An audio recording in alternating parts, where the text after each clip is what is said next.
Salmo 40 e também Colossenses 3. Salmo 40, nós vamos ler o versículo 8. Opa, espera aí que eu estou me atrapalhando hoje.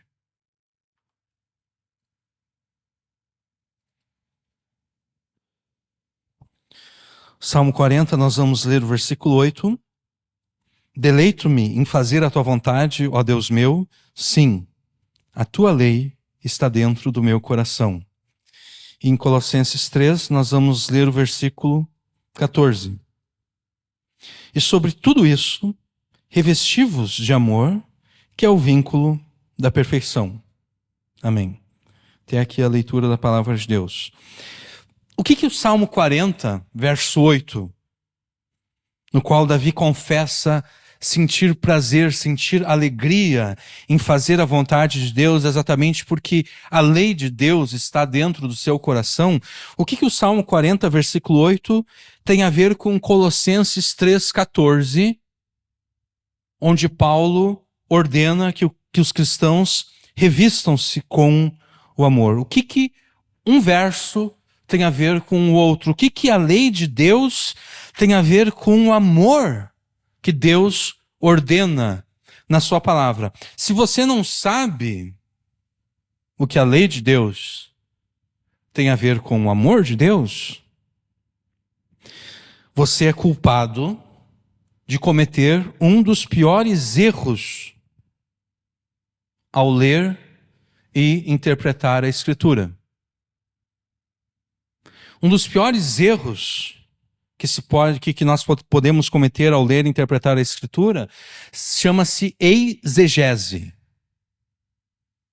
Exegese é o ato de ler um texto e interpretar o texto conforme ele é.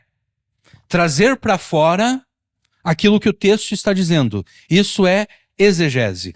Exegese, que se acrescenta um i ali, é o contrário. É colocar para dentro do texto algo que não está nele. Um dos piores erros que nós podemos cometer ao ler e interpretar a Escritura é exatamente a exegese. É nós importarmos para a Escritura conceitos e definições estranhos a ela. Conceitos e definições que ela não usa, que jamais passou pela mente do autor bíblico. E por consequência, jamais passou, ou na verdade, antes disso, jamais passou pela mente do Espírito Santo. E é exatamente isso que muitos cristãos fazem quando eles encontram um texto bíblico como Colossenses 3,14.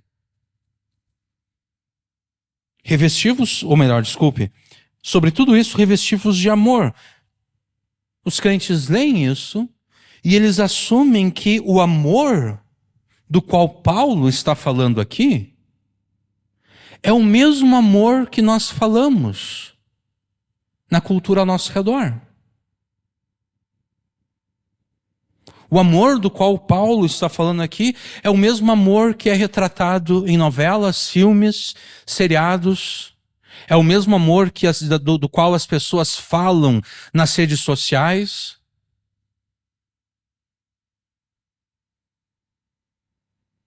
Os crentes simplesmente assumem isso. Revesti-vos com amor. O amor com o qual nós devemos nos revestir é esse amor retratado pela cultura ao nosso redor. Como a cultura ao nosso redor retrata o amor? A cultura ao nosso redor retrata o amor como sendo essa coisa cor-de-rosa e efeminada, fundamentada em sentimentos, e que pode ser resumido ou representado com um emoji de coração. Esse é o amor da cultura ao nosso redor. Mas será que é disso que Paulo está falando? Quando ele afirma, Revesti-vos com amor? Será que ele está dizendo revesti-vos com essa coisa cor-de-rosa e efeminada, fundamentada em sentimentos e que pode ser resumida ou representada com um emoji de coração? Será que é isso que Paulo está se referindo aqui? Será que é isso que o Espírito Santo quer dizer com essas palavras? Certamente não. Mas é assim que muitos crentes leem esse versículo. É assim que muitos crentes leem outros versículos.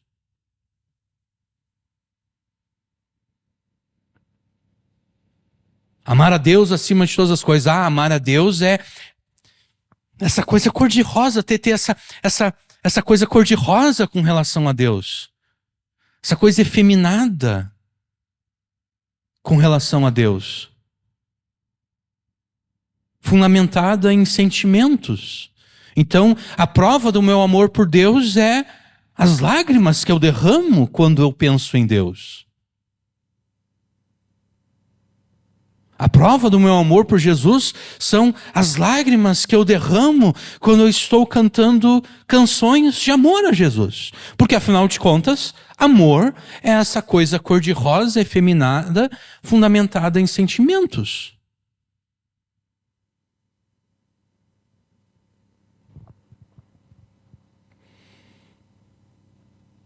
O amor da nossa cultura é essa coisa cor-de-rosa que se fundamenta em sentimentos mutáveis e mutantes. Sentimentos que estão sempre mudando. A coisa mais estranha que pode acontecer, quer dizer, não é a coisa mais estranha que pode acontecer. Certamente não é a coisa mais estranha que pode acontecer. Mas algo muito estranho que acontece nos nossos dias é, por exemplo, um casal. Estão casados. E de repente eles chegam à seguinte conclusão: quer saber? Nós vamos nos separar. E nós não vamos nos separar porque um traiu o outro, ou porque o marido, era violento contra a mulher, ou às vezes ocorre menos, mas ocorre. Às vezes a mulher é violenta contra o cara, e é um tabu isso, Quer dizer, o cara não pode chamar a polícia contra a mulher e dizer, olha, eu tô apanhando da minha mulher aqui, eu só não posso me defender, porque se eu for me defender, eu acabo desmaiando ela, Quer dizer, como é que o cara vai até a polícia, dizer, olha, minha mulher tá me batendo? É meio difícil, Mas ocorre. Mas de qualquer forma, esse casal, eles não estão se separando porque um traiu o outro, porque existe violência no relacionamento entre eles. Não, eles dizem o seguinte: nós continuamos nos amando, mas o sentimento que havia entre nós acabou.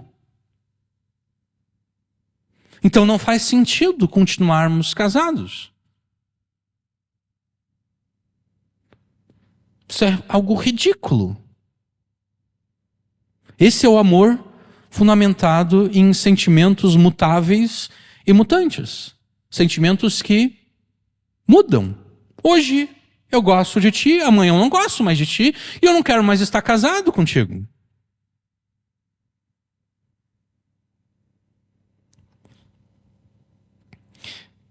Se pedíssemos que os crentes em Jesus definissem um amor ensinado na Escritura, a maioria deles daria uma definição semelhante à definição que a nossa cultura dá ao amor. Como consequência, ao tentar obedecer à Escritura, especialmente em versos como esse, em que Paulo ordena, acima de tudo, revesti-vos de amor.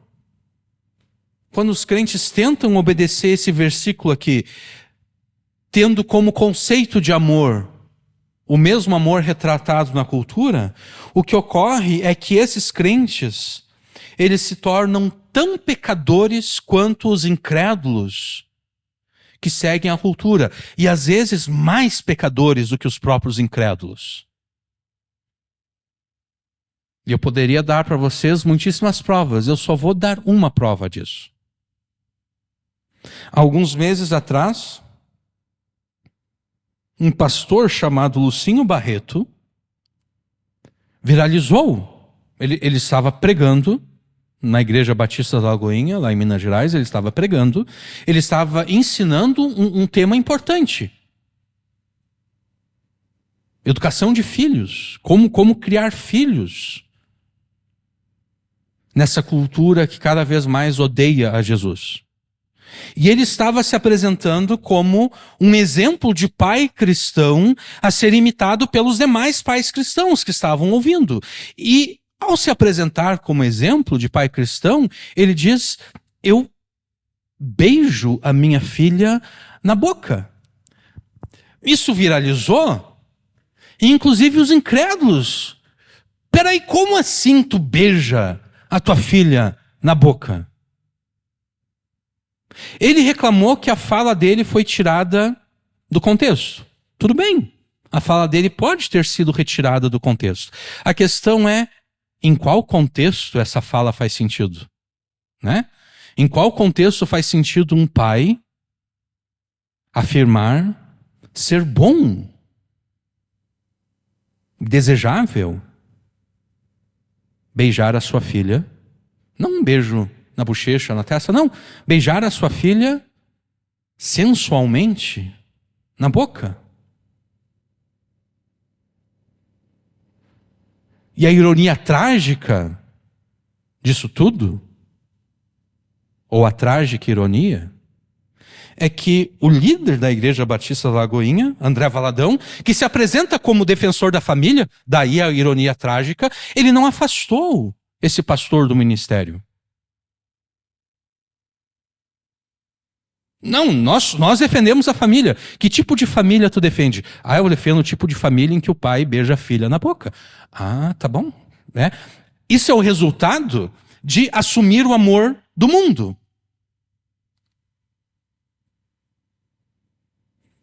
Os crentes se tornam mais pecadores do que os próprios incrédulos. Porque os próprios incrédulos ficam... Não, isso aí é estranho. Tá certo que eu sou pecador, eu gosto de pecar, eu não gosto de obedecer a Deus, mas isso aí tá meio estranho, isso aqui tá pior do que eu. Eu sou um pecador, mas eu não sou um pecador tão mal assim. Eu olho para outras mulheres com luxúria, sim, mas eu não olho para minha filha com luxúria.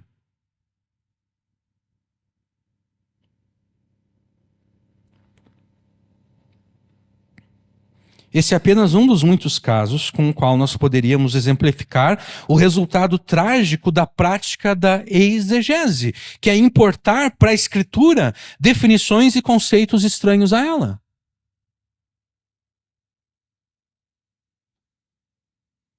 O resultado é que pastores e igrejas que rejeitam a definição bíblica de amor em favor de uma definição mais aceitável à cultura ao seu redor, acabam se tornando mais pecadores que os próprios incrédulos.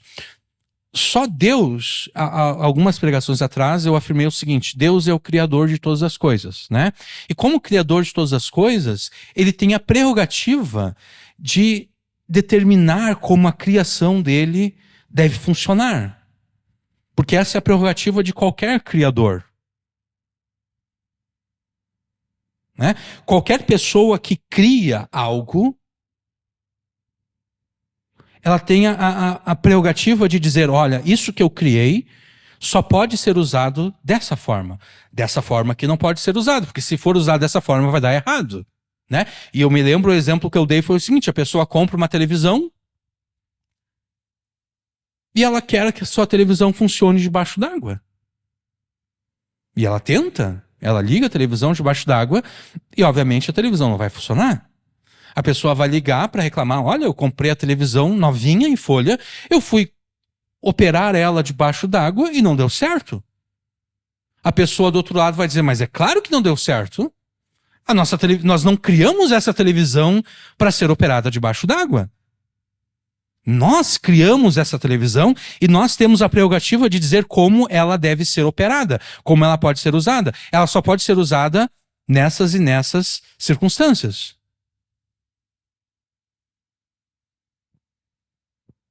A mesma coisa desse relógio aqui. Esse meu relógio aqui, ele é a prova d'água, mas ele só suporta a pressão de 50 metros.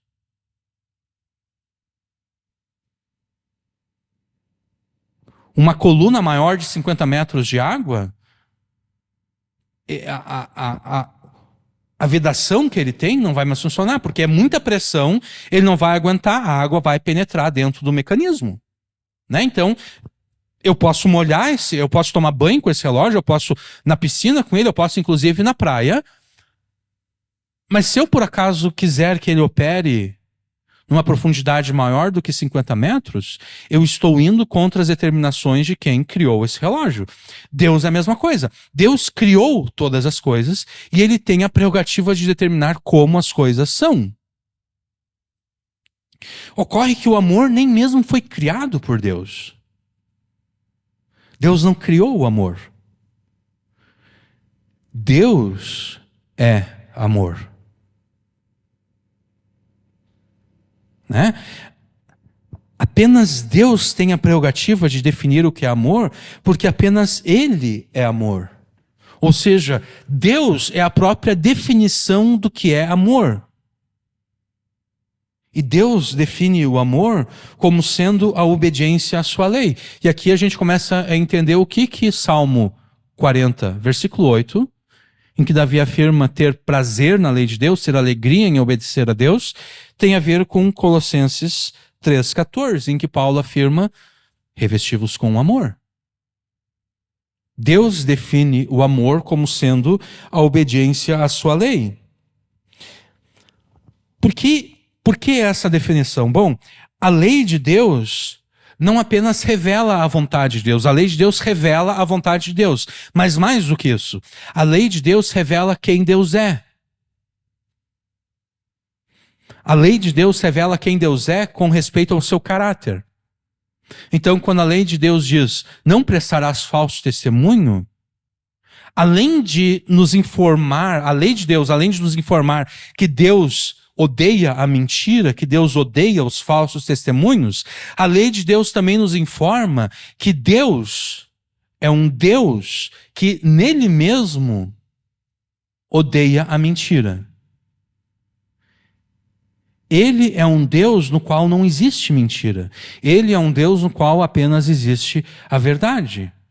É por isso que a lei dele afirma, não prestarás falso testemunho.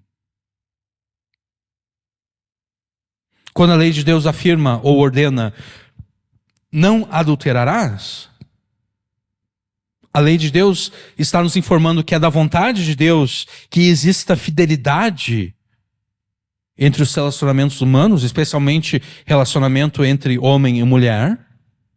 Mas a lei de Deus também está nos informando o seguinte: Deus é um Deus que não quebra as suas alianças.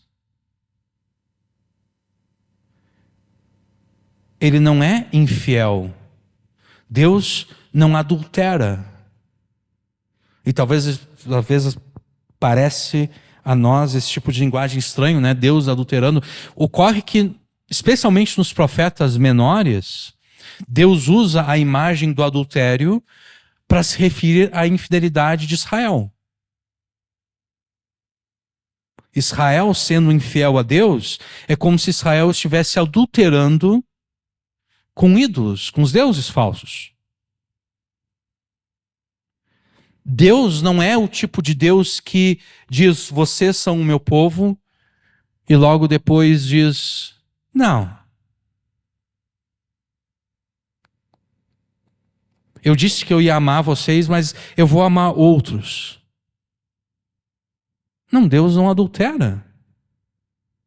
Deus não quebra a sua aliança. Então, a lei de Deus revela quem Deus é com respeito ao seu caráter, e sendo que Deus é amor, o amor é definido pela Escritura exatamente como o ato de imitar a Deus. O que é amor? Amor é a imitação de Deus. Amar é imitar a Deus. Ou seja, amar é obedecer à lei de Deus. Porque a lei de Deus revela o seu caráter. Para o seu próprio prejuízo, o amor da nossa cultura, fundamentada em sentimentos, rejeita a lei de Deus, rejeita os mandamentos de Deus. Por quê? Porque eles são antiquados.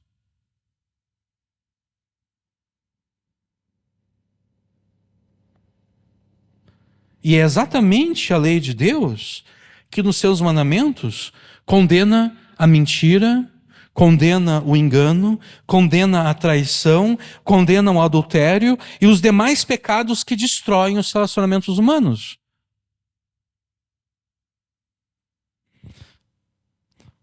Ou seja, o amor da nossa cultura, ele sempre termina. E ele sempre termina de forma trágica.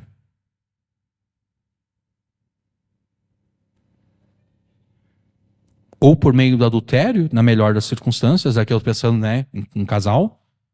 Ou na pior delas, na pior das circunstâncias, em assassinatos, né? Todos os dias nós ouvimos, né? Acerca de um marido que matou a esposa que matou o marido, o namorado que matou a namorada que matou o namorado, a moça terminou com o cara foi lá, matou o novo namorado dela e ela também. Todos os dias nós ouvimos notícias assim. O amor da nossa cultura sempre termina e sempre termina de forma trágica. Já o amor, como Deus o define, jamais acaba. É isso que Paulo afirma, por exemplo, lá em 1 Coríntios 13, né? O amor jamais acaba. Por que o amor de Deus jamais acaba? O amor de Deus jamais acaba porque ele não é fundamentado em sentimentos que estão sujeitos à mudança. Não, o amor de Deus jamais acaba porque ele está fundamentado na lei de Deus, que é imutável e é eterna. Por isso ele jamais acaba.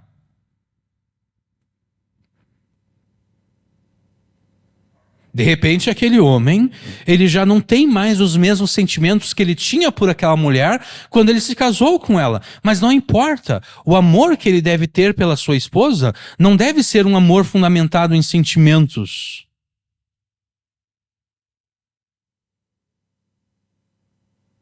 Então não importa se agora ele não gosta mais tanto dela como ele gostava no passado.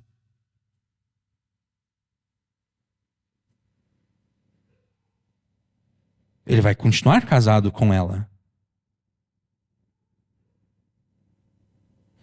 Mas isso torna a vida infeliz? Não, isso não torna a vida infeliz, como a gente vai verificar no final da pregação.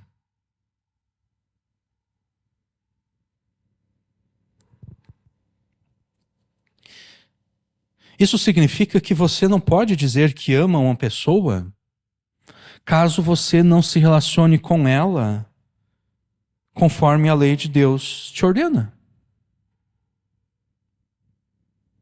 Você não pode dizer, olha, eu te amo, se você não trata aquela pessoa conforme a lei de Deus ordena que você trate aquela pessoa. Ou seja, todas as tuas juras de amor acabam sendo negadas pelos pecados que você comete contra quem você professa amar. Porque quando você não obedece à lei de Deus, necessariamente você está pecando. Você tampouco pode dizer que ama Deus, que ama Jesus, caso você aberta e continuamente peca contra Deus e contra Jesus pela desobediência da sua lei e dos seus mandamentos. Ou seja, todas as tuas declarações de amor, todas as vezes em que você estava chorando na presença de Deus, na presença de Jesus, enquanto cantava aquela canção em que você confessava o amor para Deus e para Jesus, e por Deus e por Jesus, tudo isso é negado pelos pecados que você comete contra Deus.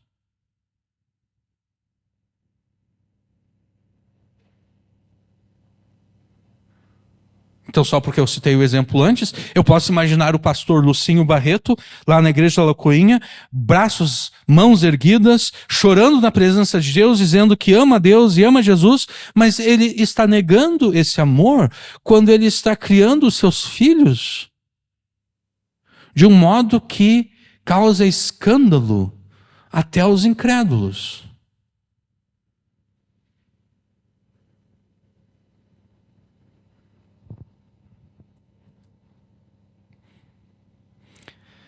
Nessa pregação nós vamos demonstrar, porque eu apenas estou falando com vocês, né? Eu apenas estou dizendo, afirmando a conclusão, mas eu não provei para vocês que de fato Deus define o amor como sendo a obediência à sua lei. Nessa pregação nós vamos demonstrar que Deus define o amor como obediência à sua lei, e também nós vamos responder algumas objeções feitas a essa definição. E por fim nós vamos demonstrar como o amor definido pela obediência à lei de Deus garante a tua maturidade, garante a tua perfeição moral e também te leva a contribuir com a unidade da igreja. O título da pregação é o seguinte, usando a imagem de Davi lá no Salmo 40, ame a Deus e ao próximo, estando preso no atoleiro de lama, ou firme sobre a rocha. Ou ainda, revista-se com a lei de Deus, estando preso no atoleiro de lama, ou firme sobre a rocha. Não importa se a tua circunstância é fácil ou difícil. É teu dever amar a Deus e ao próximo. É teu dever revestir-se com a lei de Deus. É disso que nós trataremos nessa pregação. Paulo começa o versículo 14 ordenando que, acima de tudo, sobre tudo isso, os crentes em Jesus devem se revestir com o amor. Nessa seção da sua carta aos Colossenses, Paulo está tratando da única e verdadeira estratégia bíblica e eficaz que os crentes em Jesus receberam para vencer o pecado. A única e verdadeira estratégia bíblica e eficaz para vencer o pecado. E essa estratégia, ela está fundamentada na realidade espiritual dos crentes em Jesus, a qual foi exposta por Paulo aqui nos versículos anteriores. Por exemplo, Paulo afirmou que os crentes estão mortos com Jesus. Paulo afirmou que os crentes estão mortos com Jesus e também que os crentes estão ressuscitados com Cristo. E então, partindo disso, do modo indicativo dos verbos, que fala do Evangelho, que fala da tua realidade espiritual em Cristo, Paulo passa para o modo imperativo, ordenando o seguinte: olha, se você está morto com Cristo, faça morrer em você aquilo que ainda dá ocasião ao pecado, porque você já está morto com Cristo. Se você já está morto com Cristo, faça morrer em você aquilo que ainda dá ocasião ao pecado. E você já foi ressuscitado com Cristo. E se você já foi ressuscitado com Cristo, então coloque a tua mente no mesmo lugar onde o Cristo ressurreto está. Onde é que o Cristo ressurreto está? O Cristo ressurreto está assentado à direita de Deus o Pai. Então, se você já foi ressuscitado com Cristo, demonstre essa ressurreição guiando e ordenando a tua vida segundo a determinação do próprio Jesus ressurreto, o Senhor. Paulo também afirma que a união dos crentes com Cristo implica a mudança da sua humanidade. Ou, como é comum dizer na teologia, a mudança da sua natureza. Aqueles que permanecem na incredulidade ainda estão presos à velha humanidade de Adão, que é rebelde contra Deus e peca contra Deus. Mas aqueles que creem em Jesus receberam de Deus uma nova humanidade, a humanidade do próprio Jesus. Então, se você é um crente em Jesus, você já foi despido da velha humanidade de Adão e revestido da nova humanidade em Cristo. Isso significa, então, que você deve fazer justiça a essa realidade. Você deve ver a altura dela. Já que você foi despido da velha humanidade de Adão e revestido da nova humanidade em Cristo, você deve se revestir, ou melhor, você deve se despir dos pecados que são característicos, da velha humanidade de Adão, e deve se revestir das virtudes que são características ou característicos, eu estou usando errado aqui, das virtudes que são características, desculpe, nossa, eu estou me confundindo aqui, mas daqui a pouco a minha mente vai voltar a funcionar direito. Deve se revestir com as virtudes que são características da nova humanidade em Cristo. E com isso eu resumi as várias pregações que nós fizemos aqui, né? Com isso eu resumi os versos anteriores a Colossenses 3,14.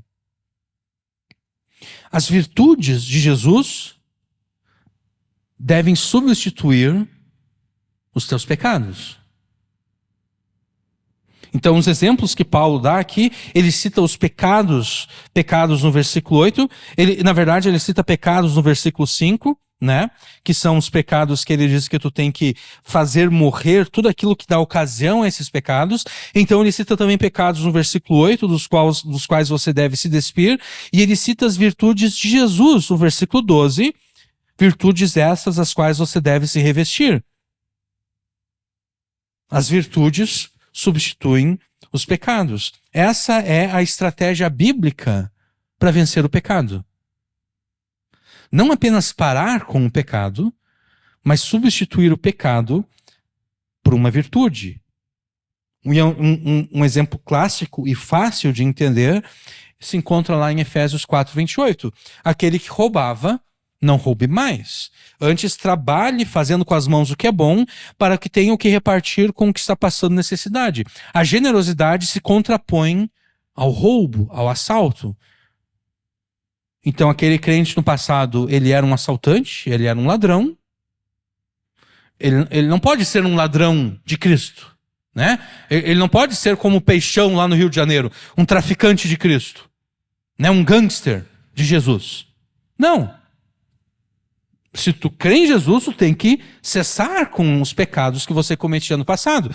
O crente em Jesus, ele era um ladrão, ele deve parar de roubar, mas não simplesmente parar de roubar. Para que realmente ele vença o pecado do roubo, ele deve substituir o roubo pela generosidade.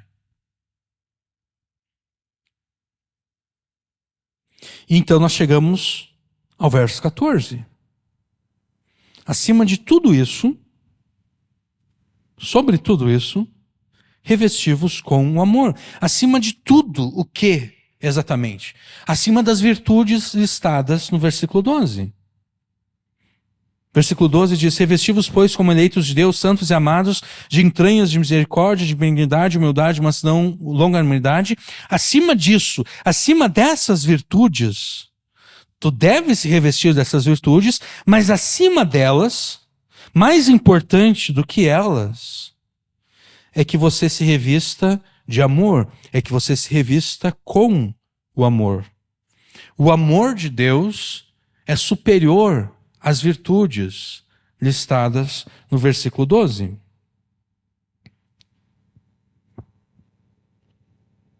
Por que o amor de Deus é superior a essas virtudes? Ele é superior exatamente porque é o amor de Deus que dá sentido e significado a essas virtudes. Nós podemos dizer que as virtudes, no versículo 12, são aspectos específicos do amor de Deus, de modo que o amor de Deus é mais amplo do que essas virtudes. Ou seja, o amor de Deus contém mais virtudes do que aquelas listadas no versículo 12. E mais importante do que isso é exatamente o seguinte: é o amor de Deus que dá sentido a elas. É o amor de Deus que dá valor a essas virtudes. E é possível demonstrar isso de uma forma bem simples. Em 1 Coríntios 13, vocês não precisam abrir lá, Paulo trata acerca do amor. Né? E a certa altura ele afirma o seguinte: ainda que eu distribua todos os meus bens entre os pobres, e ainda que eu entregue o meu próprio corpo para ser queimado, se não tiver amor, isso de nada me adiantará. Paulo aqui está falando da generosidade, né? Repartir tudo aquilo que tu tem com os pobres. E até mesmo sacrificar o seu próprio corpo a favor daqueles que passam necessidades. Não pode haver generosidade maior do que essa, né? A pessoa, além de dar tudo aquilo que ela tem para os pobres, ela ainda sacrifica o seu próprio corpo a favor dos pobres. Não pode haver generosidade maior do que essa. No entanto, Paulo afirma que é possível ser generoso a esse ponto sem amor. E ele afirma que se alguém chegar a ser generoso a esse ponto sem amor, essa generosidade, ela vai ajudar sim os pobres, mas ela não vai ter nenhum valor para a pessoa que está sendo generosa. Por que ela não vai ter nenhum valor para aquela pessoa? Exatamente porque ela não tem nenhum valor para Deus.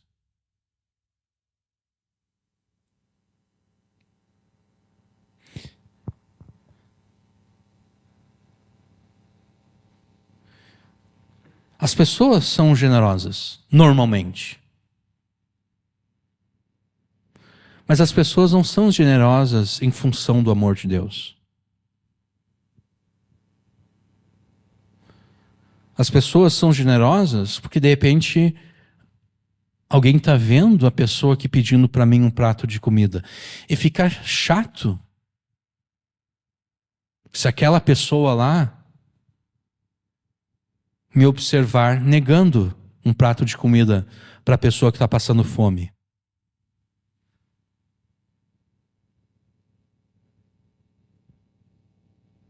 Ou então a pessoa que está pedindo um agasalho, um cobertor, uma coberta, qualquer coisa assim. Se não tivesse ninguém me observando, eu diria não. Mas tem alguém me observando e eu quero que aquela pessoa que está me observando me tenha em alta conta. Eu quero que ela saiba como eu sou bom. Então eu vou dar aquilo que está sendo pedido de mim. Eu vou dar o prato de comida, eu vou dar o agasalho, eu vou dar o cobertor, a coberta.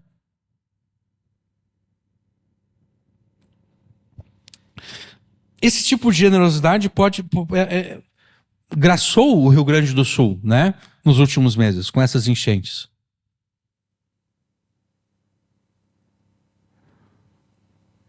Eu diria que 90% de todos os empresários e atores e atrizes e cantores e cantoras e influenciadores que levantaram dinheiro para ajudar quem foi atingido pelas enchentes, 90% dessas pessoas foram generosas, sim, ajudaram aqueles que perderam tudo ou quase tudo, mas a generosidade dessas pessoas fede diante de Deus.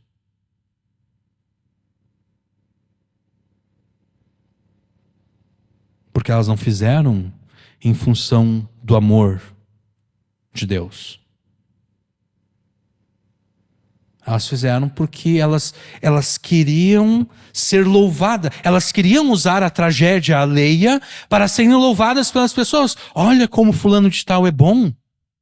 Ele está doando tantos mil-reais ou tantos milhões de reais para as pessoas que foram atingidas.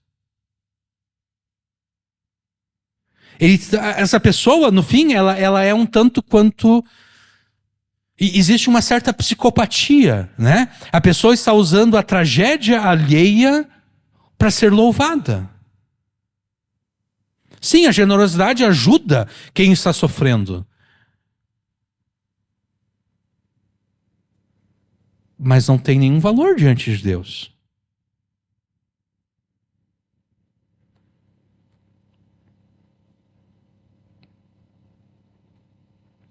É por isso que Jesus, ao ordenar que pratiquemos as boas obras da lei, Jesus ordena que pratiquemos essas virtudes de modo a não sermos vistos, nem louvados, nem recompensados por ninguém. Evitem praticar as suas boas obras de justiça diante dos outros para serem vistos por eles, porque sendo assim, vocês já não terão nenhuma recompensa junto do Pai de vocês que está nos céus. Quando, pois, você der esmola, não fique tocando trombeta, não fique chamando uma coletiva de imprensa e diz, olha, eu doei tantos milhões de reais para as pessoas que foram atingidas pelas enchentes. Não fique colocando nas redes sociais, olha, eu doei tanto para as pessoas. Não.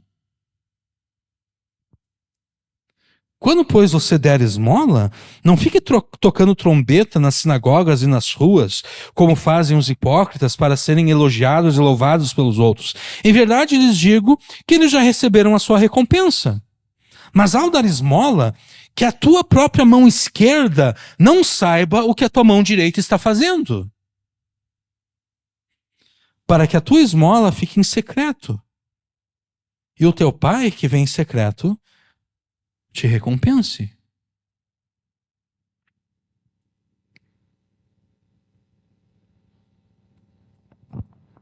O que deve motivar a tua generosidade não é o louvor das pessoas que ficarão admiradas com a tua bondade e com o teu desprendimento. O que deve motivar a tua generosidade é o teu amor, primeiramente a Deus e então ao próximo.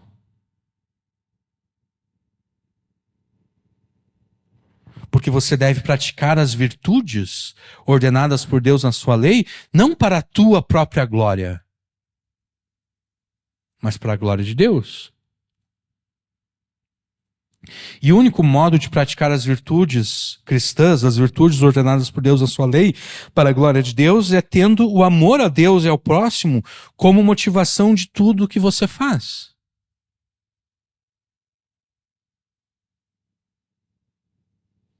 Porque assim como é possível demonstrar uma generosidade divorciada do amor de Deus, assim também é possível fazer o mesmo com qualquer outra virtude cristã.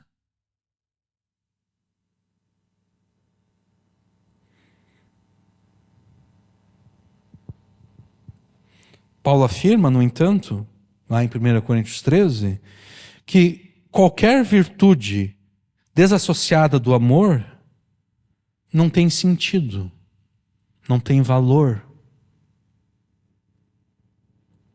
não tem validade diante de Deus. Na verdade,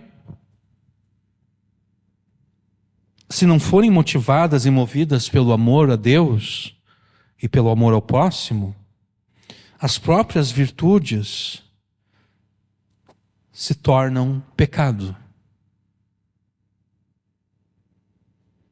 A própria virtude se torna pecado quando ela não é motivada, quando aquilo que move ela não é o amor como Deus o define.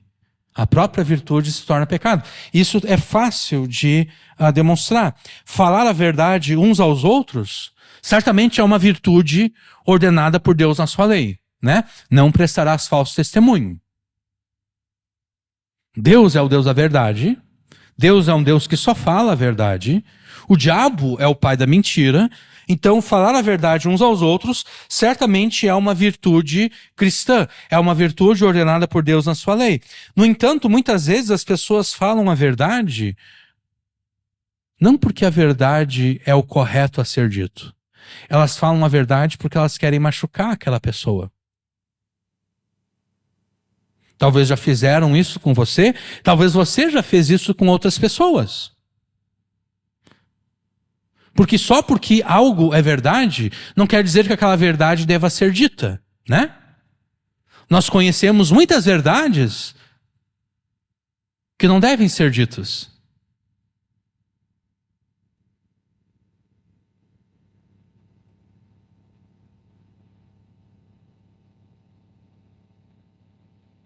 A pessoa vai dizer, não, eu só estou falando a verdade. Sim, tu só está falando a verdade, mas só está falando a verdade porque tu sabe que essa verdade vai machucar aquela pessoa, vai envergonhar ela, e é por isso que tu está falando a verdade.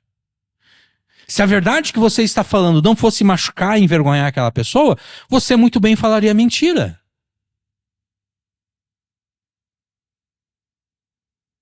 Então esse falar a verdade se torna pecado, né? Diante de Deus.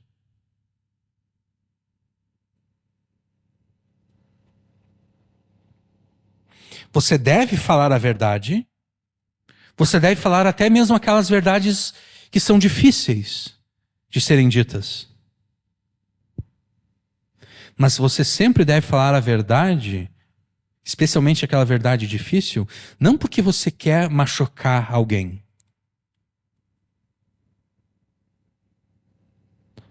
Você deve falar a verdade porque você sabe que ao machucar aquela pessoa, você estará libertando ela da mentira. Aí sim. Você não está falando a verdade porque você quer machucar. Não, você está falando a verdade porque você quer libertar aquela pessoa. Você sabe que vai machucar a pessoa, mas o teu objetivo final não é machucar. O teu objetivo final é libertar. Então, por exemplo, você pode chegar para o teu pai e para tua mãe, a quem você não quer trazer sofrimentos a eles, né? Você não quer que o teu pai e a tua mãe sofram. Você não quer que o teu irmão, a tua irmã sofra. Né? Você não quer falar verdades para machucá-los. Mas você fala a verdade para eles, uma verdade que você sabe que vai machucá-los, mas não porque você quer machucá-los, e sim porque você quer libertá-los do pecado.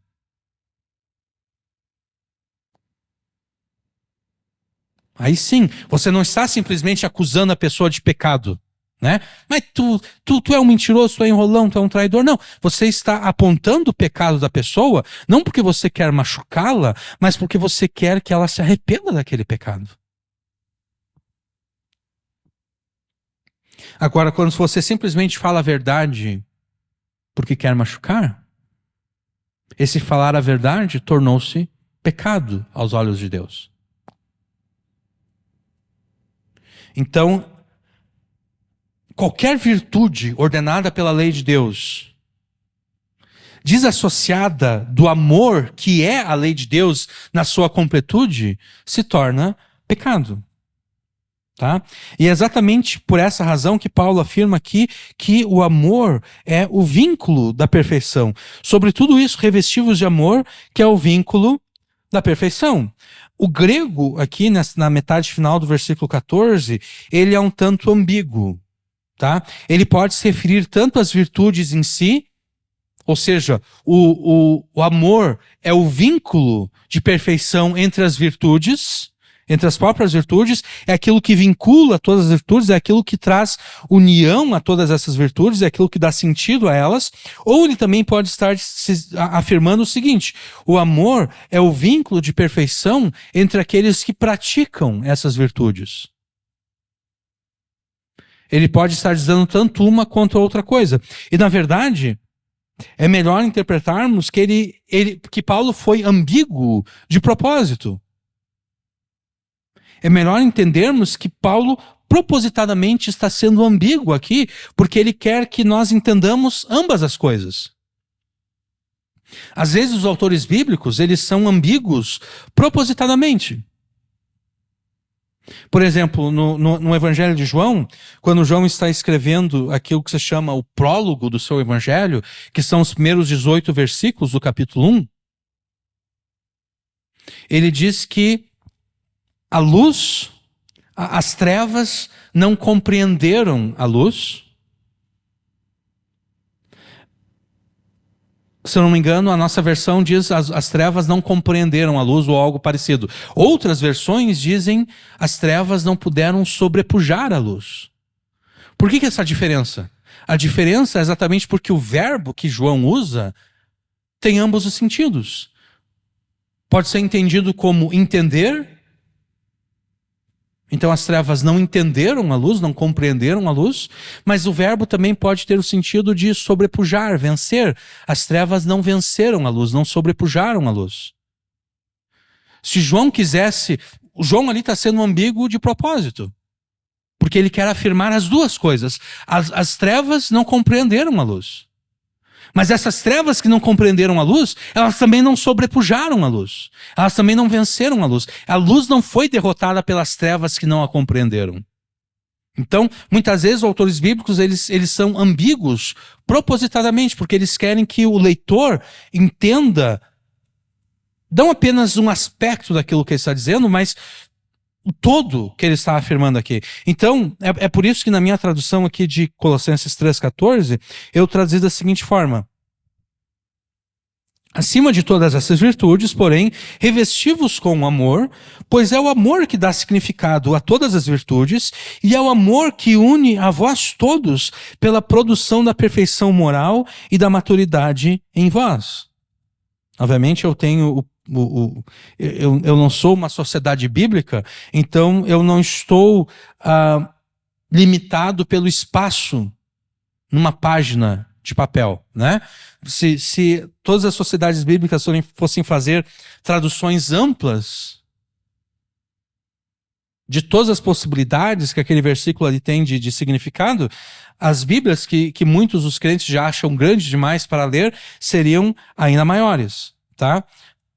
Agora, o que é o amor para que nós os revistamos dele? Bom, vocês já sabem, porque na introdução dessa mensagem nós afirmamos que o amor é a obediência à lei de Deus. Mas eu não provei isso para vocês, eu apenas afirmei. Nós podemos demonstrar que o amor é a obediência à lei de Deus a partir de Romanos 13, por exemplo. Eu peço que vocês me acompanhem até Romanos 13.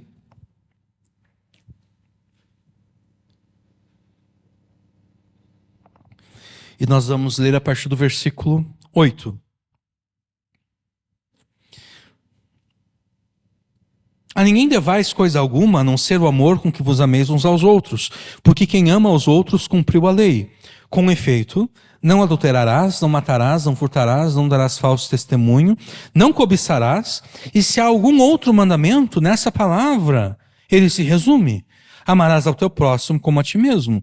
O amor não faz mal ao próximo, de sorte que o cumprimento da lei é o amor. O contexto desses versos aqui é que nós devemos dar a todos o que lhes é de direito. A quem nós devemos tributo, devemos pagar tributo. A quem nós devemos impostos, devemos pagar impostos. A quem devemos temor, devemos tributar temor. A quem devemos honra, devemos tributar honra. Existe algo, no entanto, que nós devemos, não apenas a pessoas específicas, mas a todas as pessoas sem distinção, e ao amor. Nós devemos o amor a todas as pessoas. O amor é a dívida que temos para com todas as pessoas. Ou seja, nós devemos amar a todas as pessoas. E é por isso que no versículo 8, então, Paulo começa dizendo: a ninguém devais coisa alguma. A única coisa que vocês devem ficar devendo é o amor com que deveis amar uns aos outros. E num primeiro momento, parece estranho isso, né? Por que Paulo afirma que a única coisa que devemos ficar devendo é o amor? Por que devemos ficar devendo o amor? A razão é simples. Nós sempre ficaremos devendo o amor porque nunca conseguiremos amar como de fato devemos amar.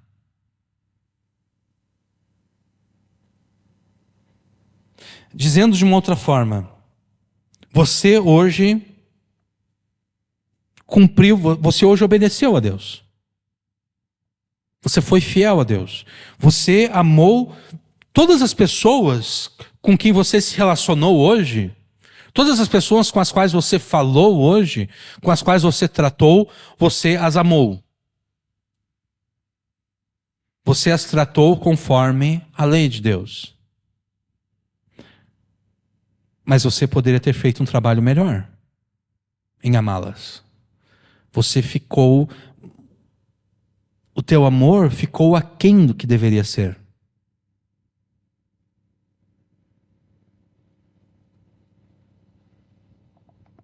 De modo que amanhã você deverá se esforçar para amar mais do que você amou hoje. Mas ainda assim você deve ter a consciência que, mesmo se esforçando e de fato amando mais do que você amou hoje, ainda assim o teu amor amanhã deixará a desejar. De modo que depois de amanhã você deverá se esforçar ainda mais do que você se esforçará amanhã, mas ainda assim você sabe que, mesmo se esforçando, depois de amanhã, mais do que você vai se esforçar amanhã, ainda assim você vai ficar devendo. O teu amor poderia ter sido melhor. Você tratou aquela pessoa bem, mas você poderia ter tratado ela melhor do que você tratou.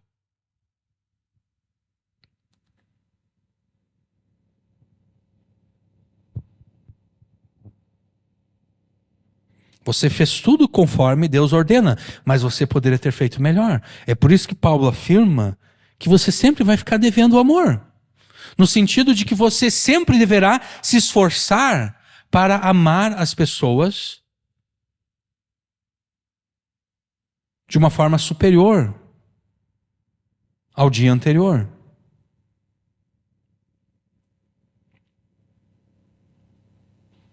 E então Paulo conclui afirmando que quem ama aos outros cumpriu a lei.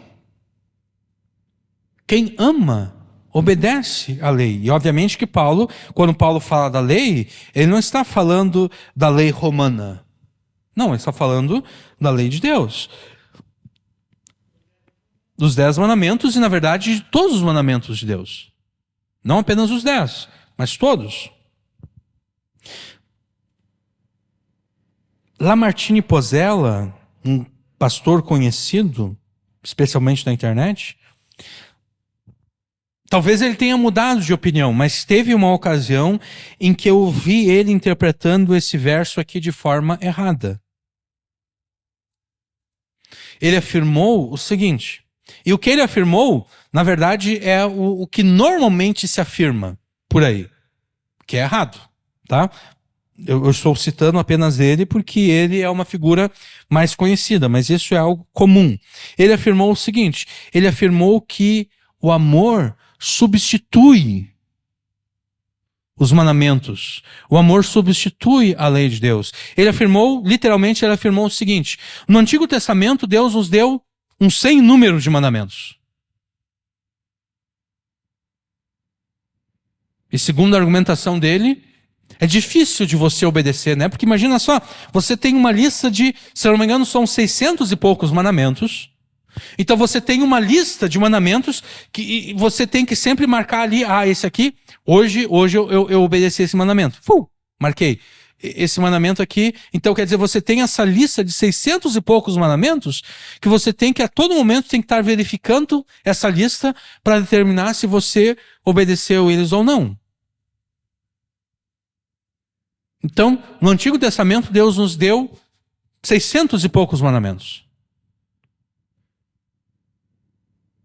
E ele continua. No Novo Testamento, nós só temos 2 mandamentos. Amar a Deus e amar ao próximo. O entendimento dele, pelo menos naquele vídeo, talvez ele tenha mudado de opinião, agora não sei, mas pelo menos naquele vídeo o entendimento dele era o seguinte, o amor substitui a lei de Deus, o amor substitui os mandamentos de Deus.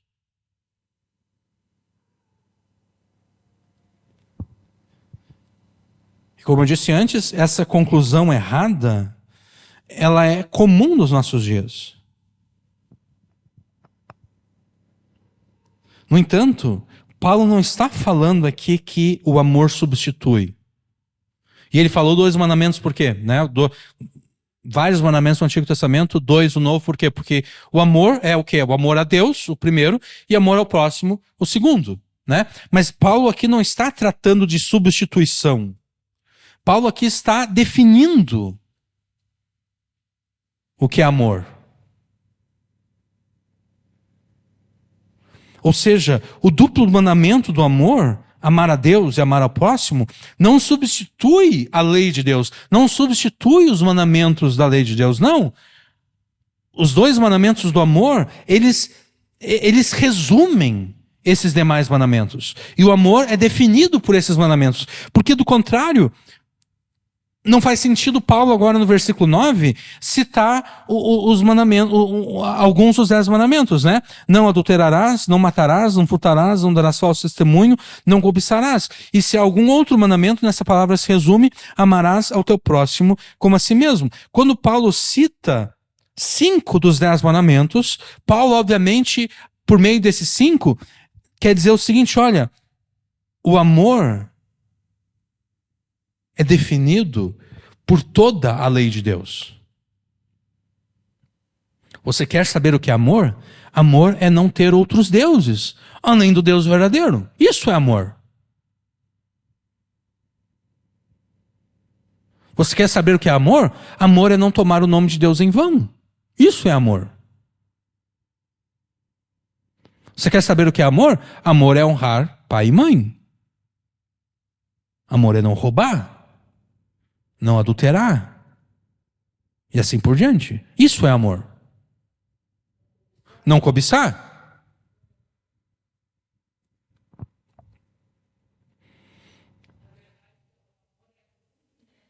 Sim, o amor, os mandamentos do amor resumem a lei de Deus, não substituem, resumem. Né? Se tu quer saber o que Deus ordena na sua lei, Deus ordena o seguinte: amar a Deus acima de tudo, amar a Deus com todas as tuas forças, todo o teu entendimento e assim por diante, e amar o próximo como a ti mesmo. Tá? Isso é o que a lei de Deus ordena. Agora, como é que eu amo a Deus com todas as minhas forças? Aí tem outros mandamentos que vão dizer, olha, tu não pode ser idólatra, tu não pode ter outros deuses além do Deus verdadeiro. Tu não pode prestar culto a imagens, mesmo que essas imagens você diga que representem o Deus verdadeiro. Né? Tu não pode dizer o seguinte, não, eu creio em Jesus, então vou fazer uma imagem de Jesus aqui e eu vou orar a essa imagem, eu vou orar a Jesus, mas eu vou orar a Jesus me prostrando diante dessa imagem. Não.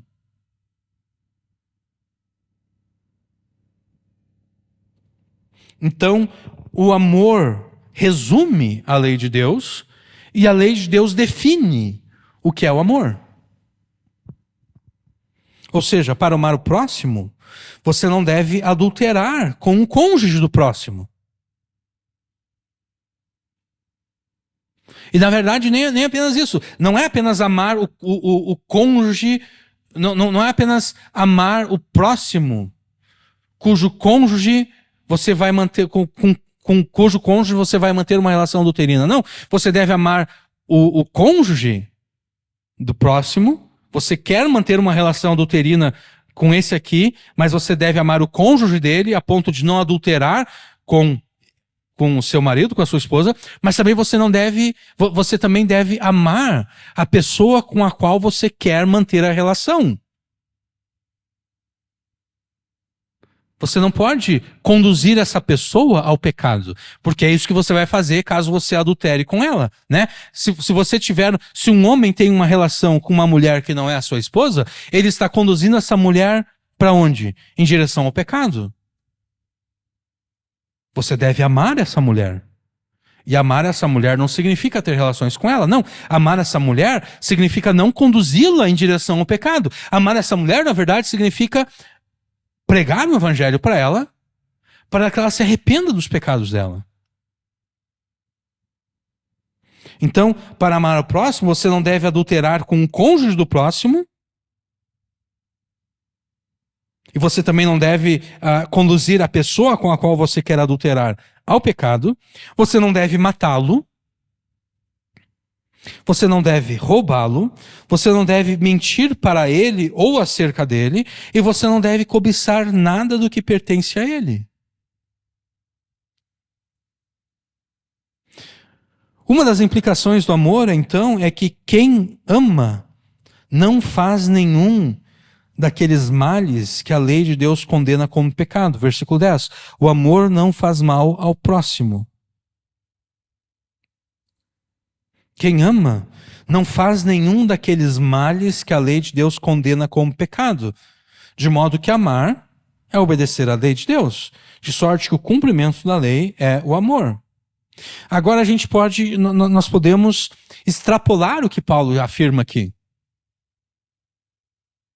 Nós podemos extrapolar a afirmação de Paulo aqui. Não apenas amar significa não fazer o mal contra essa pessoa, o mal condenado pela lei de Deus como pecado, mas além disso, amar significa fazer o bem que a lei de Deus ordena que seja feito. Então não é apenas não mentir. Amar não é apenas não mentir. Amar é falar a verdade. Amar não é apenas não adulterar com a mulher do teu vizinho. Amar é você ver o teu vizinho olhando para uma outra mulher que não é a esposa dele, ou você deve chegar nele e dizer: olha, não é uma boa ideia tu adulterar contra a tua mulher, porque tu vai estar pecando contra ela e contra Deus. Então, não é apenas você não adulterar com a mulher dele, é você observar ele observando outra mulher e você confrontar ele com o pecado dele.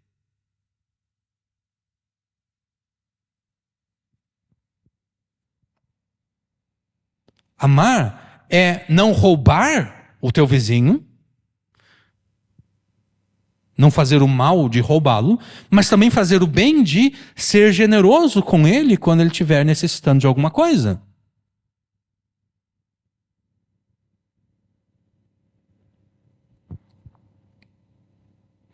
Amar significa não fazer mal ao próximo, nenhum dos males que a lei de Deus condena como pecado, e também significa fazer para essa pessoa todas as bondades que a lei de Deus ordena que você faça. Isso é amar. O que significa então para você amar as pessoas? Significa que você sempre se relacionará com as pessoas tendo como fundamento a lei de Deus. O teu amor pelas pessoas não deve ter como fundamento os teus sentimentos. Eu gosto daquele meu colega de trabalho, já aquele outro lá eu não gosto muito. Não. O teu relacionamento com as pessoas não pode ter como fundamento os teus sentimentos. Não importa se tu gosta ou não gosta daquela pessoa. Você deve amá-la. Você deve se relacionar com ela tendo como fundamento a lei de Deus. Não importa se você gosta ou não gosta, você não deve mentir para ela e nem acerca dela. Você não deve roubá-la e assim por diante.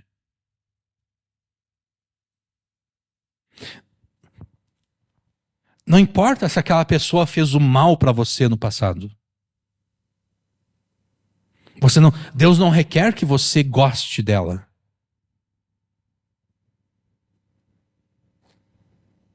Quando Deus ordena que você ame os seus inimigos, Deus não está dizendo que você tem que gostar dela, da mesma forma que você gosta de alguém que te fez o bem. Não. Deus simplesmente está ordenando que você faça o bem a quem te fez o mal. É só isso que Deus... Quando a gente importa para a Bíblia coisas que não tem nada a ver com ela, a gente complica as coisas, né? Eu tenho que amar os meus inimigos, mas como é que eu vou conseguir gostar daquela pessoa que fez o mal contra mim? Deus não está ordenando que você goste dela. Deus simplesmente está ordenando que você faça o bem a ela. Você não precisa gostar dela, você não precisa ficar alegre toda vez que você enxerga ela. Não, Deus não está ordenando que você fique feliz toda vez que você enxergue ela. Deus só está ordenando que se você vê ela passando fome, você entrega para ela um prato de comida. Você vê ela passando frio, você dá para ela um agasalho, ou um cobertor, ou uma coberta, assim por diante. Deus não está ordenando que você goste dela. Deus está ordenando simplesmente que você faça o bem a ela. E no final das contas, você vai ver que de tanto fazer o bem à pessoa que você não gosta, daqui a pouco você vai gostar dela. Esse é um dos benefícios da lei de Deus.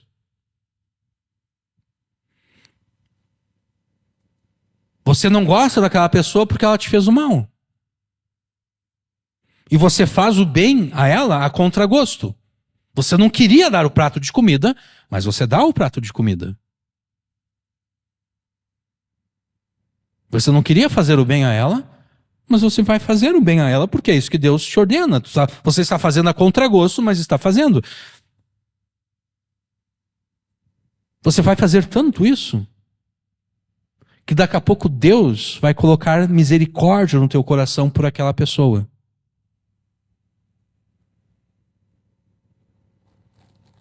E daqui a pouco você vai ver que você até gosta daquela pessoa, a ponto de, quer saber, eu quero que aquela pessoa esteja eternamente comigo, na presença de Deus. Então eu vou pregar o evangelho para ela.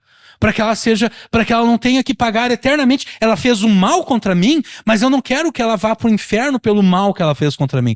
Eu quero que ela esteja comigo no céu. Então eu vou pregar o evangelho para que ela seja salva.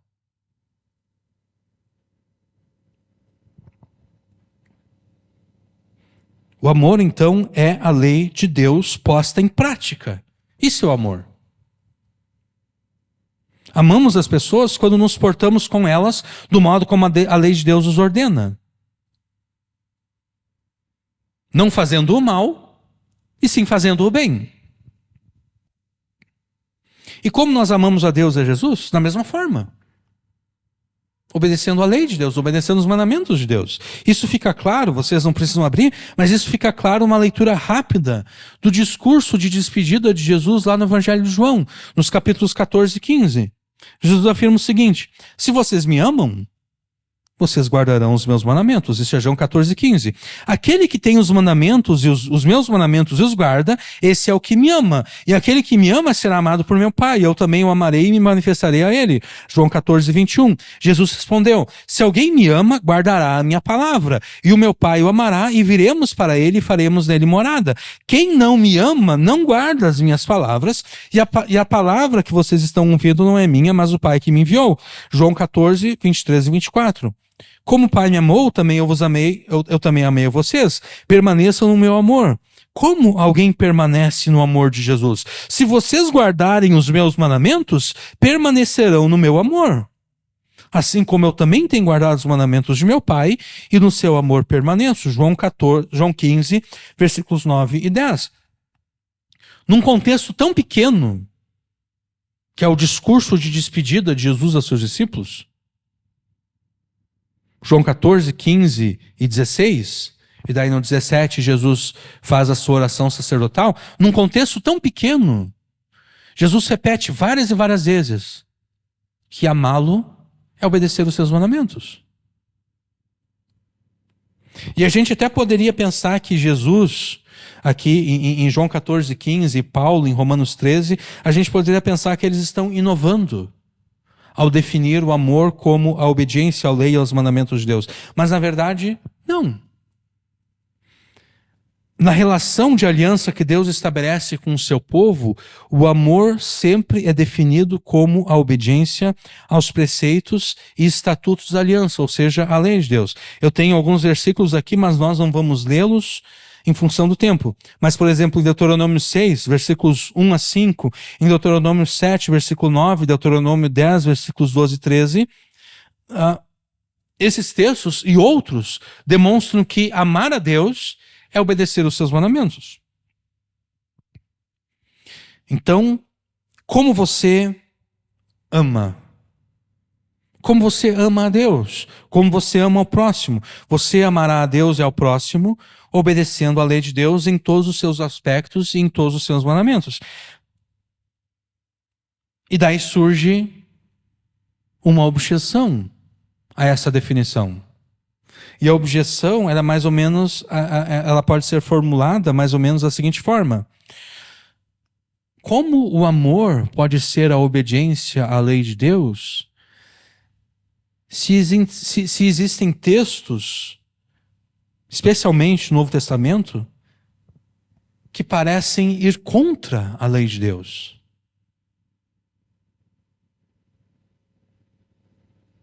Um texto famoso, por exemplo, em Romanos 6. Nós estamos debaixo da graça e não debaixo da lei. Como o amor pode ser a obediência à lei de Deus, se Paulo afirma que nós não estamos debaixo da lei?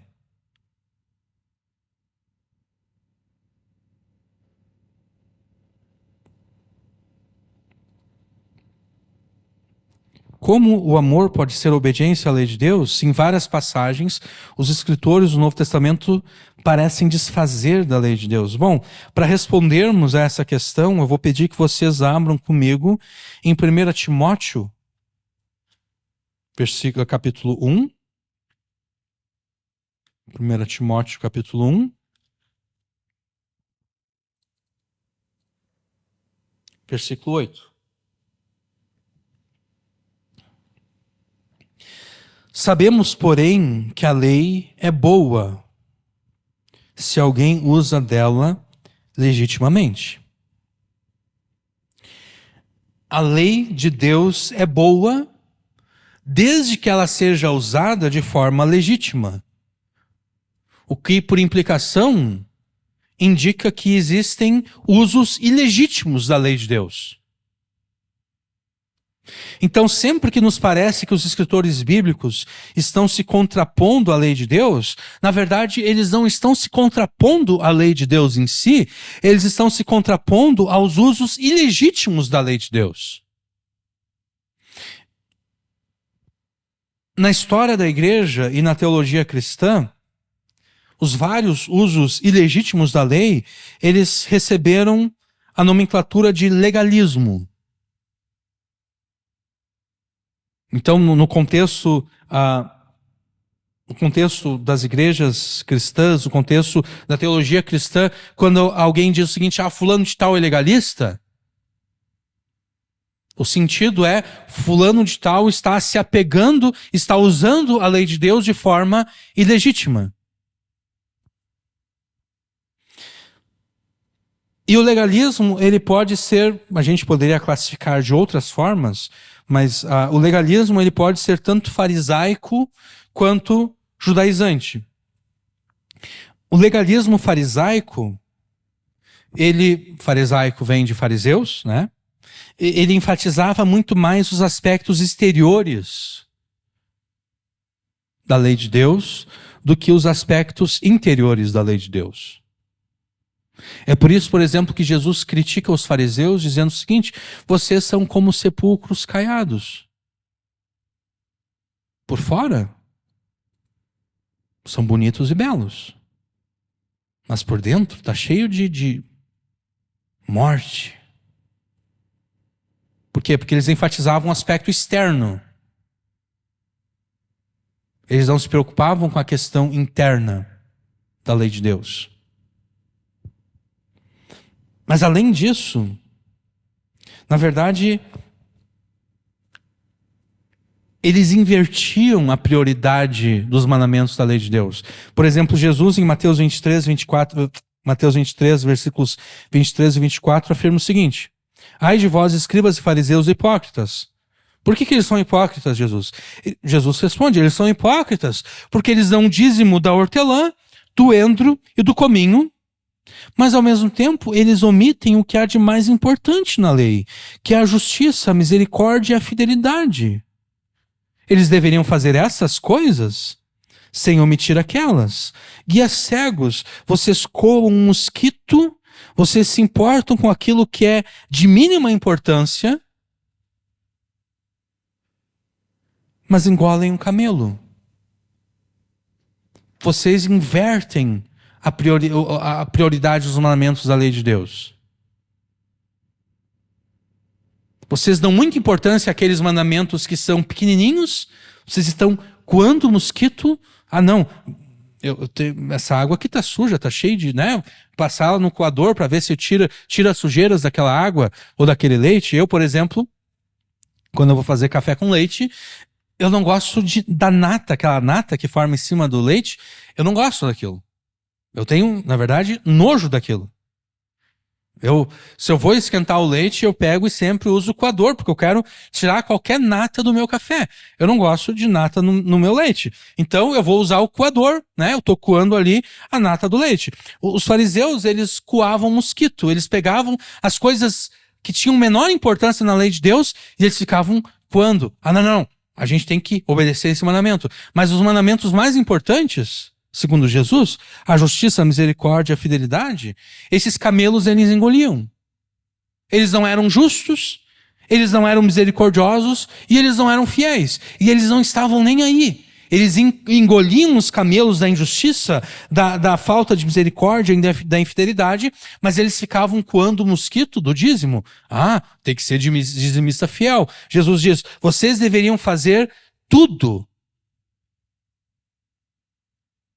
Vocês deveriam fazer estas coisas sem omitir aquelas. Vocês deveriam se importar com toda a lei de Deus. Os mandamentos mais importantes, a justiça, a misericórdia, a fidelidade, e os mandamentos menos importantes, como o dízimo.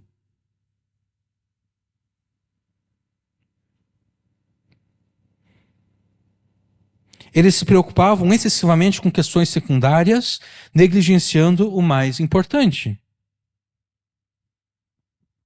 Os fariseus preferiam muito mais dar o dízimo de tudo do que realmente praticar a justiça, por exemplo.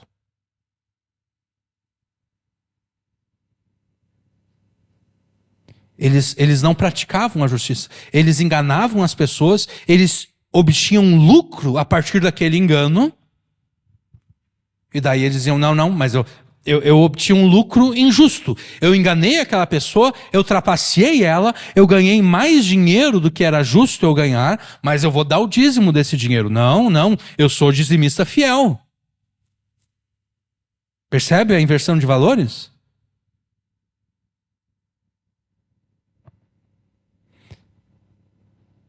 Jesus os repreende, dizendo que o certo é cumprir todos os preceitos da lei, dos mais importantes aos menores.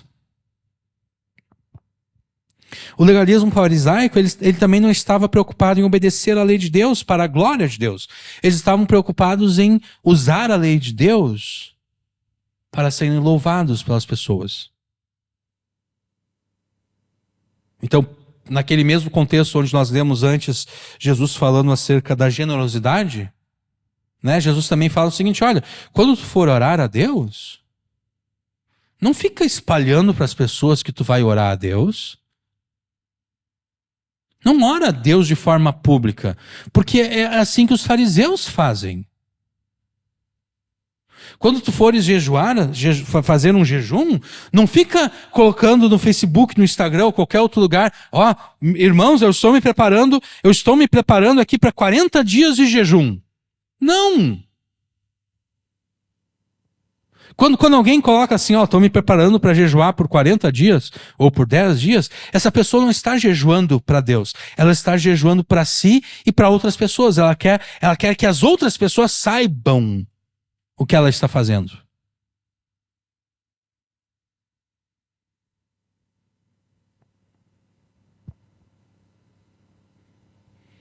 Eles davam mais importância à aparência da obediência à lei de Deus do que de fato obedecer à lei de Deus. E associada a essa hipocrisia que finge obedecer à lei de Deus, estava também a substituição da lei de Deus pelas tradições humanas.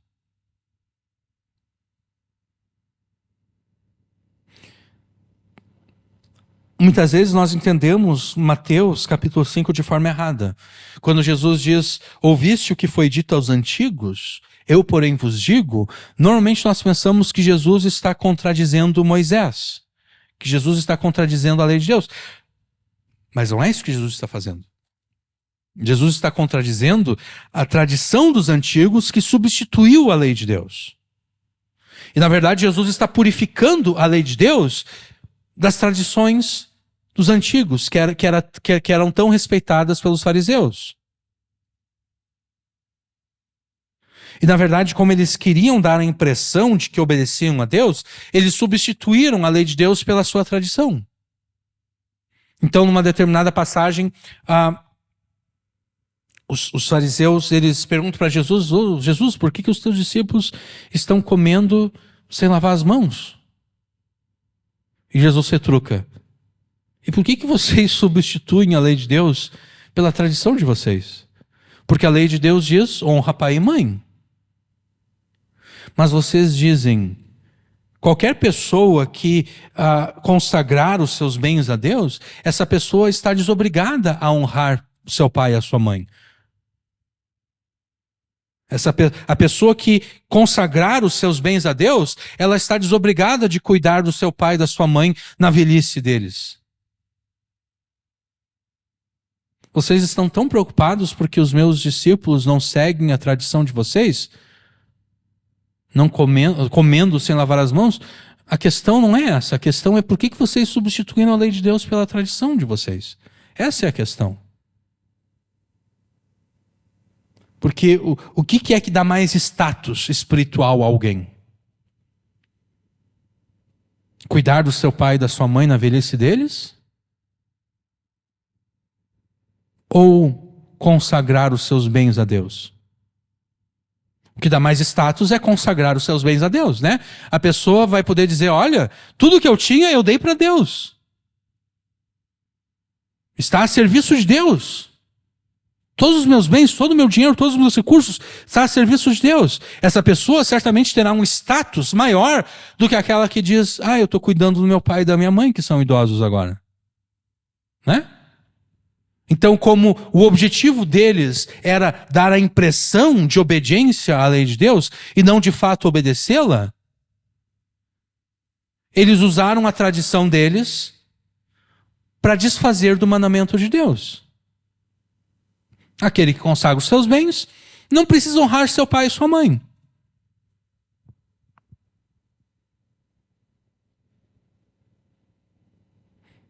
Voltando aqui ao que eu dizia antes, em Mateus 5, Jesus não está se contrapondo à lei de Deus, exatamente porque antes das várias vezes que Jesus afirma, ouviste o que foi dito aos antigos, eu porém vos digo, antes de afirmar isso, Jesus diz o seguinte, não pensem que eu vim revogar a lei ou os profetas, eu não vim revogar, eu vim cumprir. Porque em verdade lhes digo, até que o céu e a terra passem, nem um i ou um tio jamais passará da lei, até que tudo se cumpra. A questão é, o céu e a terra já passaram?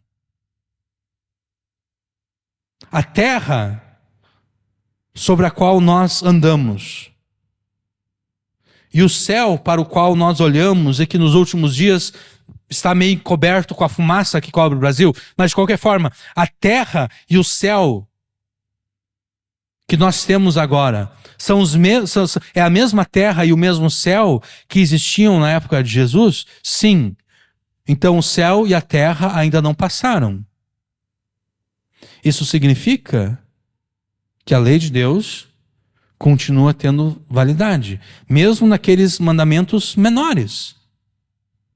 Enquanto o céu e a terra, até que a céu e a terra passem, nem um i ou um tio jamais passará da lei, até que tudo se cumpra. Logo, nós não devemos pensar que, logo após ter dito essas palavras, em Mateus 5, Jesus estivesse se contrapondo à lei de Deus, porque se fosse esse o caso, ele estaria se contradizendo, né? Ele disse que não veio revogar, mas agora está revogando. Não, ele não está se contrapondo à lei de Deus. Ele está se contrapondo ao legalismo farisaico que substituiu a lei de Deus pelas suas próprias tradições. Eu tenho que correr aqui no tempo. Além da contraposição de Jesus ao legalismo farisaico, nós também encontramos no Novo Testamento Paulo se contrapondo a um outro tipo de legalismo. Agora esse legalismo é o legalismo judaizante. O legalismo judaizante, ele não aceitava que o Messias judeu poderia ser o salvador do mundo inteiro. Não. O Messias judeu só pode trazer salvação aos judeus. Então eles afirmavam o seguinte, olha, se os gentios, se aqueles que não são judeus, se eles querem receber a salvação conquistada pelo Messias judeu, antes de receber essa salvação, eles devem se tornar judeus. E como um gentio se tornava judeu? Bom, o gentio se tornava judeu através da circuncisão, através de obediência aos mandamentos dietéticos, né? Não poderia comer carne de porco e carne de vários outros animais. Essa pessoa também deveria se envolver com os mandamentos cerimoniais ligados ao sacerdócio e aos sacrifícios no templo lá em Jerusalém, antes de receber a salvação do Messias, o gentio deveria se tornar um judeu. Então, sim, tendo se tornado um judeu, tendo se convertido ao judaísmo pela circuncisão, pela guarda do sábado, pela guarda dos mandamentos dietéticos e outros mandamentos cerimoniais, aí sim essa pessoa poderia ser beneficiada por Jesus. Paulo se opôs energicamente a essa heresia.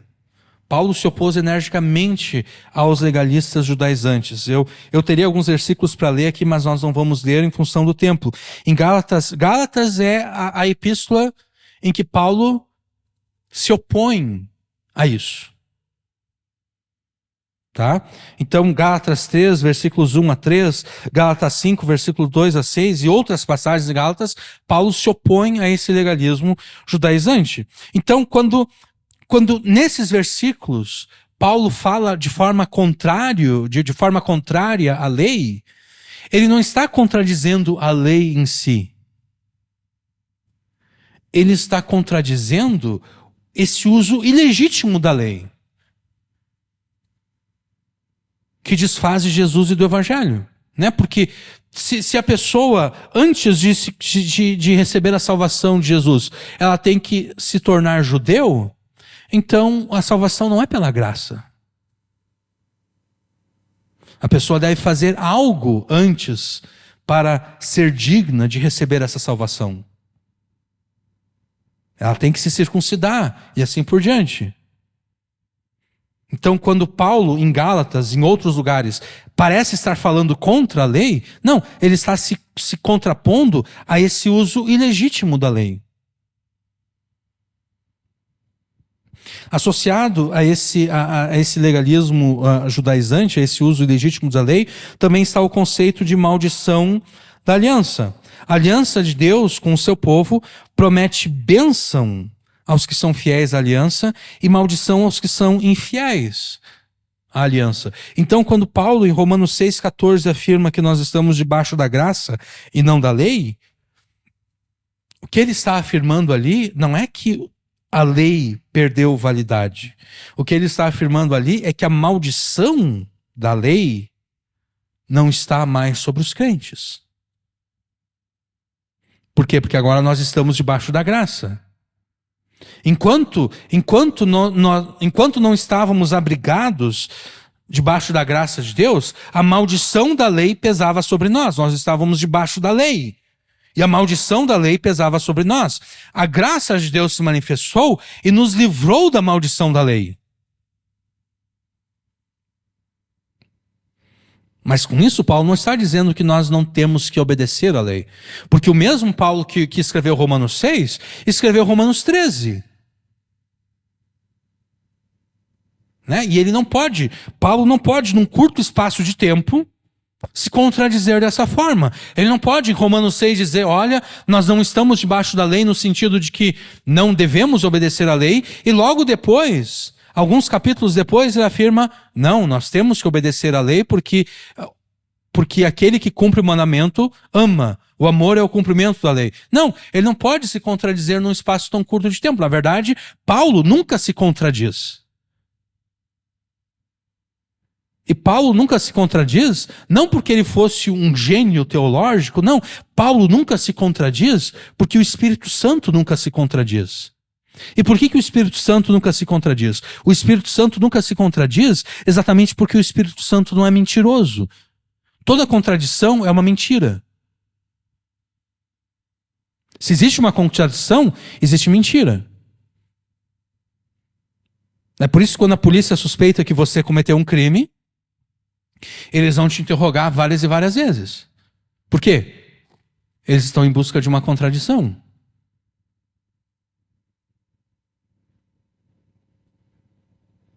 Vou usar a Pâmela como exemplo. Então a Pâmela vai dizer, não, no primeiro depoimento que ela dá à polícia, ela diz, não, eu saí de tal lugar e fui direto para outro lugar. Mas no segundo, no terceiro depoimento, ela vai mudar um pouquinho a versão.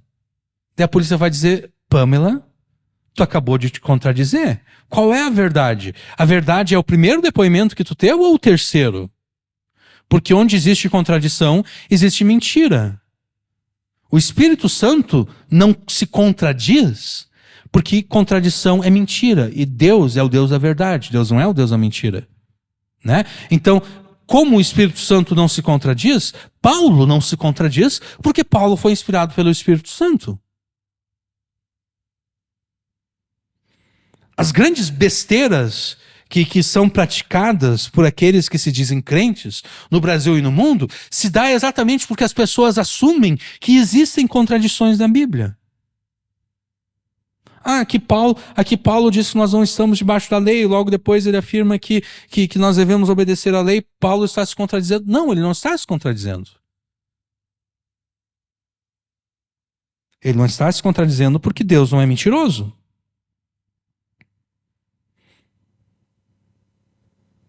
Além disso, nós devemos considerar o seguinte: esses aspectos, esse legalismo judaizante, ele se apegava muito aos aspectos da lei de Deus que foram cumpridos por Jesus, realmente, e encerrados por ele. Como, por exemplo, a circuncisão. A circuncisão apontava para o novo nascimento. Os sacrifícios e o sacerdócio levítico apontavam para a morte de Jesus. As leis dietéticas apontavam para a separação que deveria de haver entre os judeus e os gentios.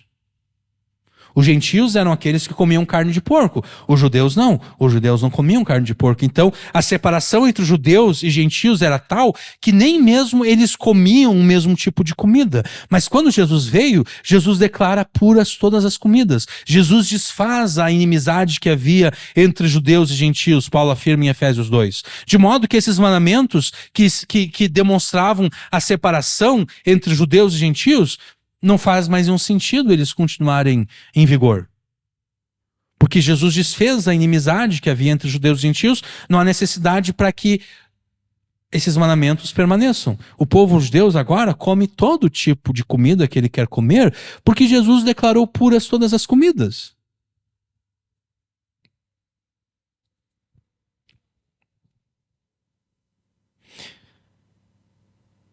Resumindo, qualquer tentativa de alcançar a salvação e a graça de Deus por meio da obediência à lei de Deus é um tipo de legalismo. E todo legalismo constitui um uso ilegítimo da lei de Deus. Deus não revelou a sua lei para que as pessoas, por meio da obediência à lei, tentem alcançar a salvação ou a sua graça. Não foi com esse objetivo que Deus revelou a sua lei. Tá bom? Esses são os usos ilegítimos da lei de Deus. Mas quais são os seus usos legítimos? Há basicamente 3 usos legítimos da lei de Deus: pedagógico, civil e normativo. O primeiro uso legítimo da lei de Deus é o uso pedagógico. Em Gálatas 3:24, Paulo afirma que a lei de Deus é um paidagogos. A lei de Deus é um pedagogo, é um educador, é um tutor, é um professor, é um guia, é um aio, é um guardião. A lei de Deus, ela, sendo um pedagogo, sendo um educador, um tutor, ela revela tanto a justiça perfeita de Deus, quanto os nossos próprios pecados. E ela então nos ensina e nos incentiva a buscar salvação em Jesus. Esse é o uso pedagógico da lei.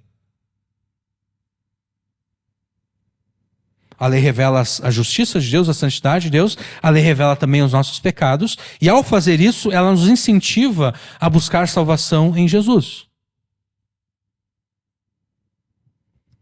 Esse é o primeiro uso legítimo da lei de Deus, o uso pedagógico. O segundo uso legítimo da lei de Deus é o seu uso civil, pelo qual a lei de Deus, associadas às penas que ela mesma impõe sobre determinados pecados e crimes, a lei de Deus refreia o mal na sociedade. A lei de Deus não pode mudar o coração das pessoas. Mas a lei de Deus pode impedir que as pessoas coloquem os seus desejos maus em prática.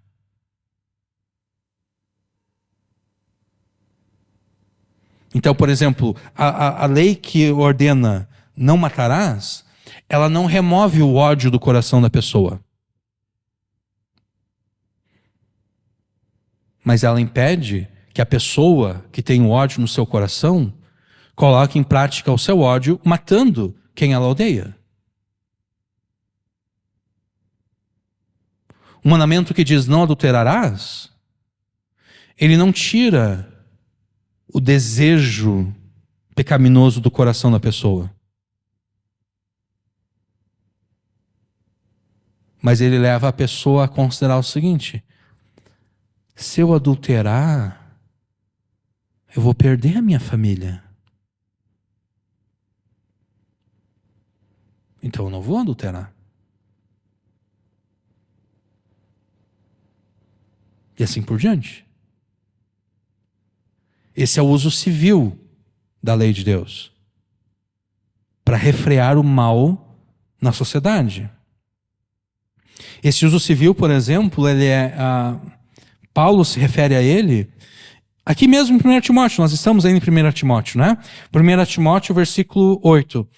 Sabemos, porém, que a lei é boa se alguém dela usa legitimamente, sabendo disso que a lei não é feita para o justo, ou seja, o justo, ele não precisa desse uso civil da lei. A lei é feita para os injustos e obstinados, para os ímpios e pecadores, para os profanos e irreligiosos, para os patricidas e matricidas, para os homicidas, para os fornicadores, para os sodomitas, para os roubadores de homens, para os mentirosos, para os perjuros e para o que for contrário a essa doutrina. É interessante que Paulo aqui está se referindo aos 10 mandamentos, né? Profanos e irreligiosos são aqueles que são idólatras, né? Eles não cumprem os primeiros 4 mandamentos da lei de Deus, dos 10 mandamentos. Eles têm outros deuses, eles tomam o nome de Deus em vão e assim por diante, tá? Eles são profanos e religiosos. Parricidas e matricidas são aqueles que não honram o seu pai e a sua mãe, né? Eles tanto não honram o seu pai e a sua mãe que eles matam. Parricida ou patricida é aquele que mata o seu pai. Matricida é aquele que mata a sua mãe. Eles não honram pais e mães.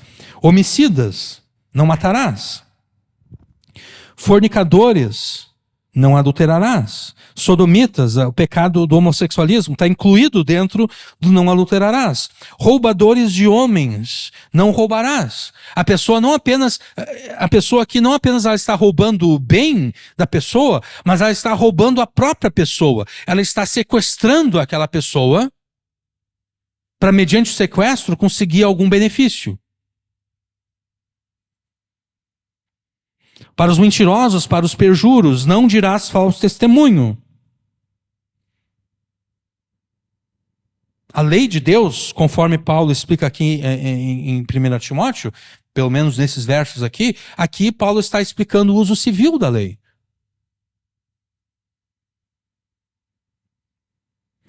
Quando a lei de uma nação reflete a lei de Deus, e não apenas a lei, mas de fato as penas que a lei de Deus impõe sobre aqueles pecados e crimes, a lei de Deus refreia o mal. Por exemplo, qual é a pena que Deus impõe ao assassinato? É a morte. Qual é a pena que Deus impõe ao estupro? É a morte. Então, quando a lei de uma nação condena o assassinato, condena o estupro. E além disso, também impõe a mesma pena que a lei de Deus impõe a esses pecados e crimes, o mal é refreado. Se no Brasil o estupro fosse punido com a morte, haveriam menos estupros, né? Porque o cara olharia para aquela mulher e ele até teria o desejo, né? Eu quero estuprar aquela mulher. Mas ele pensaria, não, eu tô arriscando a minha vida. Se eu estupro aquela mulher e eu sou preso, eu vou ser morto. Eu vou receber a pena de morte.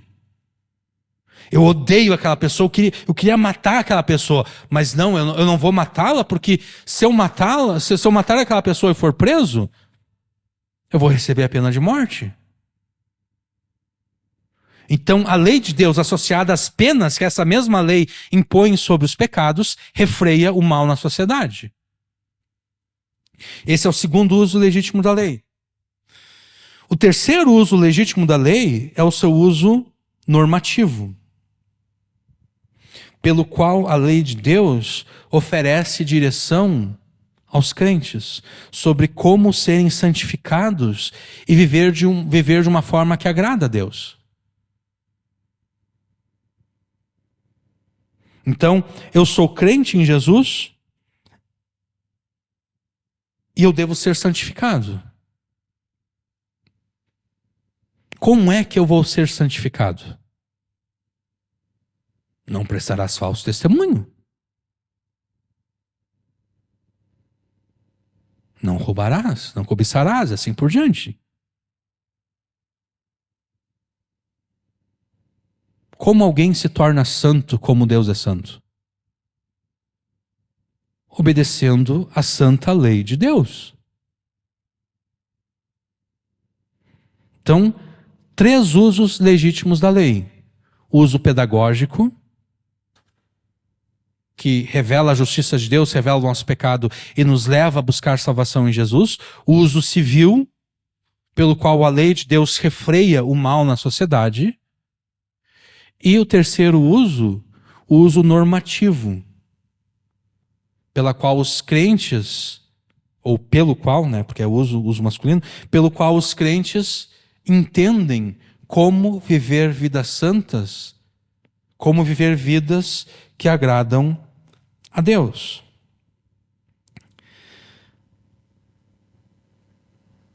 Infelizmente, nós chegamos ao final. Nós chegamos num horário que nós devemos acabar essa pregação sem ter chegado, de fato, ao final da pregação. Então essa pregação ela vai ficar incompleta, ela será continuada na semana que vem. O importante aqui é nós sabermos o seguinte. Quando Paulo, em Colossenses 3, versículo 14, afirma que acima de qualquer outra virtude, nós devemos os revestir com amor, o amor do qual Paulo fala não é o amor da cultura ao nosso redor. O amor referido por Paulo é o cumprimento prático da lei de Deus. Então, acima de qualquer virtude, especialmente aquelas virtudes que ele citou ali no versículo 12, em Colossenses 3, nós devemos os revestir com o amor, nós devemos os revestir com a lei de Deus. Em qualquer situação, circunstância, nós devemos obedecer à lei de Deus. E na semana que vem nós veremos como isso contribui para a tua maturidade, perfeição moral e também unidade da igreja.